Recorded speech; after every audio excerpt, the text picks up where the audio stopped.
certainly bring back some degree of memory because the first time that I came here by boat on the Shenking, a model of which is in the peninsula, we actually anchored somewhere near here. But I was very young at the time. I think I was 7. Sir Michael made it very clear to me that the #1 priority would be a return to Shanghai. Of course, that was where the company had originated from, and also where the Kadoorie family had lived and had their businesses before. Taoist priests gather at the peninsula Shanghai for a traditional Baisan ceremony, making offerings to the gods for good luck and prosperity. Sir Michael and his sister, Rita Macaulay, are at the heart of the ceremonies. The Kadoorie's return to Shanghai has finally arrived.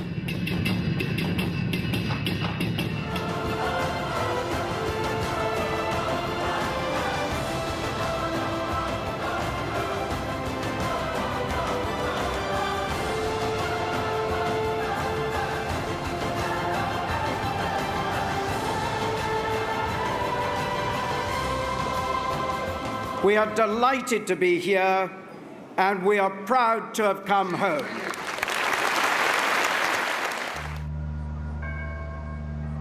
The opening of the peninsula Shanghai was a milestone in the company's history. Once again, the Hong Kong and Shanghai Hotel Company could proudly live up to its name. The Kadoories first arrived in the Far East in the late 19th century. Shanghai was teeming with life and opportunity.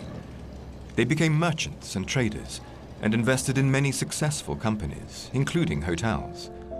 The Astor House on the banks of the Huangpu River and the Palace Hotel on the Bund. Sir Ellis Kadoorie's early interest in the hotel business passed to his brother, Sir Ellie, and the tradition continued with his sons, Horace and Lawrence. Lawrence, the late Lord Kadoorie, recalls the Paris of the East. Shanghai was a wonderful city, and those who have lived there experienced a life which few have had the privilege to enjoy. It was the most international city perhaps in the world. Every nation who had contacts with China opened in Shanghai. It was a city that combined great wealth and great poverty. Life was very easy for those who could afford it. And of course, for the poor, it was a very difficult place because they all came in thinking that they could make a living in Shanghai, which they couldn't. But we were really cocooned in our little concessions. We didn't know what was going on in China and outside of that, and we didn't realize the extreme poverty. We did know there was poverty, of course we did, but no, it was a different world. Muriel Gubbe was born in Hong Kong, and on marrying Lawrence Kadoorie, moved with her husband to Shanghai and Marble Hall, the family home. Their children, Rita and Michael, were happily unaware of how long it would be before the family's return. Hong Kong Island. It was here that Sir Ellie and Sir Ellis Kadoorie first landed in the Far East, and where the Hong Kong and Shanghai hotels originated. In 1928, across the harbour on the Kowloon Peninsula, an ambitious new development opened its doors, the Peninsula Hotel. Lord Kadoorie was there. It was an extremely hot day. It was opened by Southorn, who was then Deputy Governor.